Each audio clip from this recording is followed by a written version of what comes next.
So far away, Lucas, what are we talking about today? We're talking about the man that can kill anything in one punch. One Punch Man.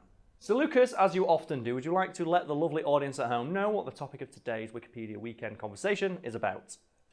Yeah, so as we mentioned in the intro, we're talking about One Punch Man himself, Saitama. Yes, and we'll be referring specifically to the One Punch Man wiki, which is a thing that exists, and we'll start, as we often do, at the beginning. So we'll start with here. Oh God, this is playing a video. Don't put also playing videos on your website, so you suck ass. So, name, Saitama. And we have here aliases, Caped Baldy or Bald Cape. Master, from Genos, or Genos. That's it. Race, human. Gender, male. Age, 25. Status, alive. Well, no shit. I thought you were going to kill him. Because I'm guessing this... Oh, yeah, this might have spoilers for the webcomics. If people don't know, One Punch Man is a webcomic. That's then turned into a super, ultra, mega detailed manga. Yeah. So, have you ever seen the comparison between what the original webcomic looks like and what the manga looks like? No, I've not. Oh, it's ridiculous. You know that, the famous image of the Saitama saying "okay"? Yeah. And it's like the stick figure basically. Yeah. It's like the complete. That's what the original webcomic looks like. Oh, wow. And then they got in this sick, awesome artist who made it look like it does. It's fucking great. Anyway, height. 5'9" or 175 centimeters for metric lovers. Weight 70 kilos or 154 pounds. And his location is Z City in Saitama's apartment. And we have here just a short list of abilities, which includes immeasurable physical prowess, supernatural reflexes, invulnerability, indomitable will, shockwave generation, and non-physical interaction. Status, occupation, a hero and a teacher. And then we have rank, C-class, rank 342, C-class, rank 5, B-class, rank 7, and then spoilers, A-class, rank 39, which is in the current webcomic art. Oh, okay. And we have affiliation, Saitama Group, the Hero Name Victims Association, and the Heroes Association, and his partner is Genos. And then just to get us started, we'll start with a quote from Saitama himself, which is that he's just a guy who's a hero for fun. Before we continue, Lucas, what are your thoughts on Saitama and just the One Punch Man series in general? The One Punch Man series, I didn't take very seriously for the first few episodes, and then you get to watch it and go, oh my God. Yeah. It's a very silly concept, admittedly, but that's why it works. Yeah. And it's a series about a guy who ends every fight in one punch, which sounds on the surface very boring. Mm-hmm. But I like how the comic and the manga and the TV show, they explore, well, what would that be like? What would having unlimited power be like? And it's very, very boring. And you see that in Saitama, where he's just bored. He never has a challenge ever. And you're I think in one of the early episodes of the series, where he dreams about just having a fight that he actually enjoys, and he's so happy, and then he wakes up and he's like, oh. Yeah. And he's just really sad. And he's like, oh man, that sucks ass. Because he keeps beating people in one punch, and then he's just like, oh really? Really? Again. And even in the final episode of the anime where Lord Boros turns up, he's like, finally I get to have a good fight. And he ends it in one punch. It's like, oh God! It's like, you know that twist is coming. Yeah. But you hope, just like Saitama, you hope for a little bit. Maybe this fight won't end with one punch being thrown and then it'll win. And then it does. You're like, oh God damn it, not again. And you feel as frustrated as Saitama. But it's carried by the humour and the writing, and two, the quality of the animation. It is, yeah. And the quality of the drawings in the manga and the animation of the first series. Did you ever hear about the second series of One Punch Man and how much it sucks ass? Basically, I just got told, do not watch it. Yes. So if anyone out there is a fan of this series, watch the first season, it's fucking great. And then the second season, what happened was, the people, I'm not sure which company was behind animating the first season, but they did a fucking phenomenal job. And every frame of every fight scene in that season is an immaculate work of art. That's great. They said, if you want us to animate a second season, it's going to take 3 years because we've got a lot of shit on our plate and we're that good. Mm-hmm. And the company's like, nah. Just farm it out to a shitty company who'll do it faster. Oh, God. Even though the whole reason the first season was successful is the quality of the art style and how good the animation looks. For example, take that first sparring session he has with Genos. And the music kicks in, and you have the long, lingering, almost pornographic shot of all the machinery in Genos' arms activating as he flies at the speed of sound. And then you have like the humour of him like scanning the environment. You just see Saitama jogging at like 100 miles an hour. Yeah. It's just so perfect. We're getting back to the wiki. We'll start with appearance. Saitama is an ordinary-looking, bald man with a thin but well-built physique. Yeah, no shit. Yeah. Like, one of my favourite things about that first season is, I think they call it serious Saitama mode. And there's two ways they draw him. They either draw him as regular Saitama, like, bald, goofy-looking Saitama. Yeah. And then when he means business and he says it's serious Saitama, he's like, his eyes narrow. And they draw him like the most defined, chiseled physique you have ever seen. It's like, oh my god, what is this man? Like in the Heroes Association tryouts where he just stood. And then it's like, okay, go. And he just goes, and just turns serious Saitama, just like completes everything in 1 second. Yeah. Like, what's your favourite part of that bit? Oh, God. Like, there's multiple jokes in that section. I think mine's always side-to-side hops. And it just scans across to Saitama and there's just a blur. Because he's just doing like a million side-to-side hops in 30 seconds. Like, oh, okay. I think I just love the fact that he does really poor on the IQ test, so they all shit on him for being like a C rank. It's like, you guys do know he beat every fucking physical record we've ever had. Yeah, it's like the one, we're going to test your jumping ability, and he just smash cuts to his head buried in the ceiling because he jumps too high. So good. So it says here, Saitama is usually deliberately drawn in a more simplistic style than other characters.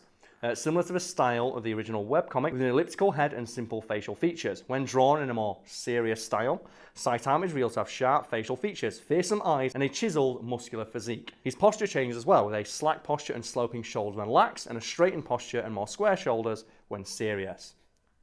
Yeah, serious Saitama. I fucking love serious Saitama. It's so good. Oh, yeah. And I love as well that the people animating the first season put in deliberate nods to how shit the original webcomic's drawn. Mm-hmm. Like when the explosions go off sometimes and it cuts to Saitama and he's just drawn like a stick figure as the explosion goes off. It's like, it's so dumb.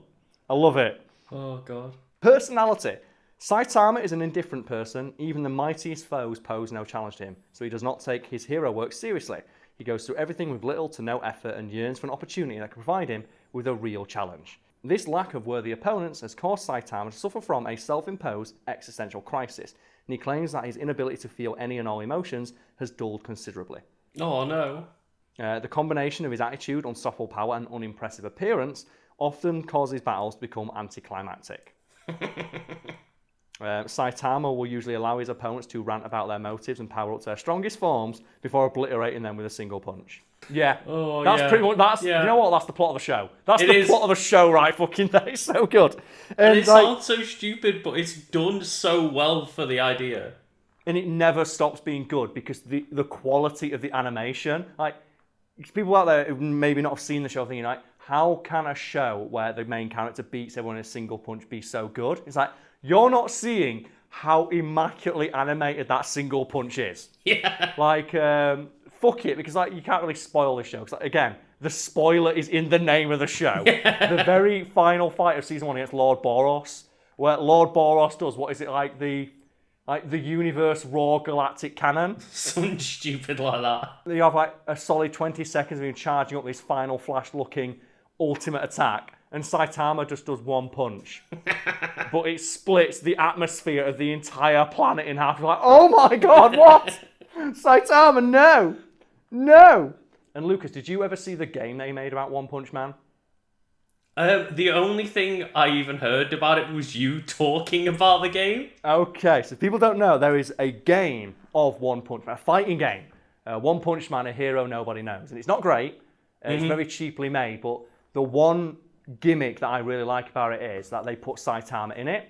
And in the lead up to release, people are saying, how do you put Saitama in this game? Why would you not just pick Saitama? Because he wins everything in one fight. Because they confirmed before, like, they explained how Saitama worked, like how he would appear in the game, that, yeah, he is as strong as he is in the show and in the comics. Yeah. And I was like, well, how is that fair? Why would you not just pick Saitama? And I think the way they implemented Saitama in that game is so fucking clever, because it's a 3-person fighting game, and if you pick to have Saitama on your team, Saitama doesn't appear straight away, and you have to fight with your remaining 2 characters, and Saitama is just on his way.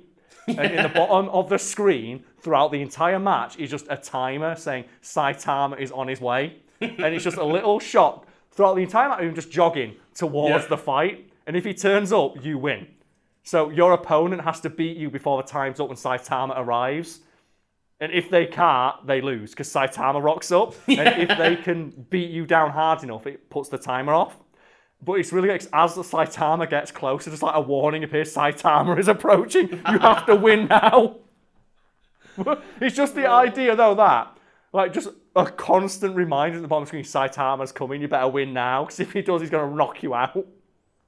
And it's so cool because that fits so well with the TV show where multiple times, like, that's essentially the situation of, we have an unstoppable being, we need to just stall till Saitama gets here.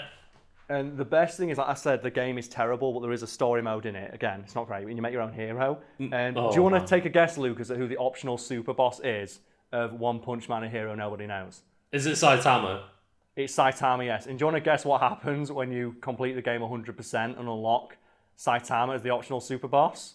Does he kill you in one punch? He kills you in one punch. And like, the entire game is worth it for that. Yeah. Of like, you spend the entire game as playing as your OC, trying to think, oh, I'll be as powerful as Saitama, and you unlock him as the optional suit and he beats you in one punch. And it's like, that's so good. You are put in the position of every enemy Saitama fights of, oh, I can beat him, I've trained the hardest, I'm so strong, and then he knocks you. It's so good. The entire game is, like, its entire existence is justified for that one moment. Anyway. Yeah. Abilities and powers. Saitama is the titular One Punch Man and is the strongest, fastest, most durable character in the series. So far, no enemy has been able to injure him in any way, and almost no enemy has been able to survive a single earnest punch. A few enemies have survived punches from him, such as any human he has struck, whom he restrains himself against, and Boros, who Saitama empathized with and held back against so as to give himself and Boros a satisfying and stimulating fight. It says here, Saitama's only power is that his body is far beyond human limits, allowing him to achieve astounding physical feats. His strength is so great that it vastly eclipses even artificial beings designed or bred specifically for superhuman combat. Since no enemies have posed any real challenge to Saitama yet, the upper bound of his strength is likely even higher than it currently appears. However, his power is only limited to heightened human traits, so he cannot fly or fire energy blasts. Which I like, where there's that moment in the show where it's like, oh, we need to get to this location. Yeah. And Saitama's like, okay, let's go. He goes, are you not going to fly? I can't fly. I just run. And he smash goes in just running really fast. I fucking love that. It's so dumb. The origins of Saitama's immense strength are mysterious and unclear, although he tells everyone he got his incredible power through mere physical training, although no one believes him. And Lucas, do you remember what Saitama's training regime is? I believe so. So it's like, what, 100 push-ups, 100 sit-ups, 100 squats, and a 10-kilometre run every day. That is exactly correct, yes. He has achieved some level of superhuman strength during this, but it says here that nobody believes that he did this. Yeah. This training was apparently so intense for Saitama that he at times felt he might die and claims that that is what caused all his hair to fall out. Oh, God. So, can you imagine, Lucas, doing so many squats your hair falls out? Like, how much exercise are you doing for your hair to fall out? I don't know, but it's a lot. I just love it that I did so many squats, my hair fell out. And we'll move down to the next subheading, which is just a list of his physical abilities. And do you want to guess what the first one is? The first listed ability of Saitama? Is it to kill everything in one punch? Yeah, it's his unparalleled strength. Saitama possesses seemingly limitless physical strength and is capable of effortlessly defeating powerful monsters and villains with a single, nonchalant punch. Saitama's punch is so powerful that many enemies simply explode when struck. Yeah. Which is why some of the best parts of the entire show. Where he just punches an enemy and they just explode. It's like, there's the budget right there. And we're going to spend all this budget in one shot. How do you do that? Bam! So he's also shown to be able to effortlessly destroy walls and buildings. An example of this casual yet overwhelming offensive power occurs when Saitama launches himself from the top of a building, blasts right through a city-sized meteor with a punch, lands safely, and just calmly decides to go home. Yeah, that happens. Another instance is when Speed of Sound Sonic tries to slice Saitama's head in half with a steel sword, but Saitama stops the sword by catching it in his teeth, effortlessly shattering the blade with the power of his jaw. Holy shit. Which is something that's impressive until you realise that Majima can do it in Yakuza. Oh yeah, he can just catch swords in his mouth. Do you remember? Yeah. course he can. Yeah. Majima is as good as Saitama, confirmed. Basically, what follows that is just a list of all the various punches he throws throughout the season. And all the like how he defeats every enemy in one punch. Now, the next section is Enhanced Leap. So his inability to fly is somewhat compensated by his immense, and it says the word immense, leg strength, allowing him to leap tremendous heights and distances at high speeds. Yeah. Yeah, fair enough. Right, the best example being when he jumps off the moon. Yeah, he jumped from the moon back to Earth. Yeah, leaving a massive hole in the moon from the power of his leap. Shockwave generation. As shown in his practice bout with Genos, Saitama can control and direct his power in the form of a massive shockwave that comes from his punches. It says here that he uses this to show Genos a glimpse of his true power, but stops just before actually punching him, with the shockwave from the attack completely annihilating the mountain behind him. Which again is one of those shots that is just like, yeah, this is where the money went. Yeah. And like the zoom out shot and you just see the entire mountain behind is obliterated. And isn't that the same way Hit fights? That is one of the techniques Hit uses in Dragon Ball, yeah. Yeah, like Hit in Dragon Ball fights in a similar manner, where he has no energy projection abilities, but he throws a punch so fast that the air just gets compressed and shot forward like a bullet. And he can use it to hit pressure points. That's so fucking cool. And he just uses it to kill Goku in like one shot. Air manipulation. Saitama's unbelievable strength gives him the ability to create large gusts of air. Saitama's demonstrated this ability to control how much wind he generates from his strength when he put out a small fire by punching it. So he can punch fire. He can. Non-physical interaction. One example of his strength defying normal logic is when he broke a hole in space. Phoenix space, a spiritual realm that exists only within Phoenix Man's bird costumes, by simply knocking on it. This suggests that Saitama is so strong he can interact and damage things that are non-physical or intangible. Yeah, okay. Oh, dear God. So he can punch things that don't exist. Yeah, he can. He can punch concepts. Yeah. He can punch metaphors, man. After images. Saitama speedlines and create after images of himself. He first used this during his training bout with Genos. Yeah, which I like that. Yeah. Where Genos is like, there's Saitama, I'm going to get him with this cannon blast. And he destroys like half a city and realises, oh wait, I was just shooting at the after image of him. And Saitama just like, hi, wasn't me. He also has immeasurable dexterity and immeasurable agility. It says that he's able to perform highly acrobatic maneuvers and his reflexes render him able to move through the narrowest creeks and dodge attacks at the closest proximity. He's also got immense stamina. He's never been shown to tire when fighting enemies, even when unleashing a punch more powerful than a planet-destroying attack. He just shrugs it off. Yeah, he's also invulnerable. So Saitama can withstand blows from extremely powerful beings without suffering a single scratch or feeling any pain. No character ever seen in the series so far has ever been able to damage or even physically harm Saitama. He's survived being kicked to the moon, leaving no physical damage. He even survived the harsh conditions of outer space. He's been shown that, despite the dangers of holding one's breath in space, Saitama can do so with no other negative effects on the human body. It says he has immense psychic resistance because Fubaki noted that Saitama is virtually immune to any and all psychic attacks. It's noteworthy that his muscles merely twitched when Tatsumaki, so that's the young tornado girl, used her psychic powers on him. She wasn't able to keep him up in the air for more than a few seconds, despite the fact she can lift and manipulate a city-sized spaceship because he was too heavy. He's so dense. He's too dense. Like Saitama, too thick. Too thick to be psychic powered. And I think, Lucas, before we go on to trivia, we can end on his fighting style. Because I'm curious about that myself, because he doesn't really have one. It says here, he's an expert hand-to-hand combatant. Despite having no formal training, Saitama is very proficient and adept at hand-to-hand combat. Thanks to his many fights with monsters and villains, he's got a lot of fighting experience. Due to his immeasurable power and boredom, he doesn't usually care about technique and makes use of flawed basic attacks. Yeah. He's very proficient with improvised weapons, such as when he killed the fist monster by deftly using his tie to grab the monster's eye and tear out its intestines. Oh, God. Some of these instances of his improvisational ability include his attacks, the serious table flip, and the serious headbutt. So, Lucas, what is your favourite attack of Saitama? Because that's the list we have here. We have his normal series, which include normal punches, consecutive normal punches, two-handed consecutive normal punches. I was going to say just consecutive normal punches. Because it's just, I'm going to punch you multiple times. And it's like, oh God.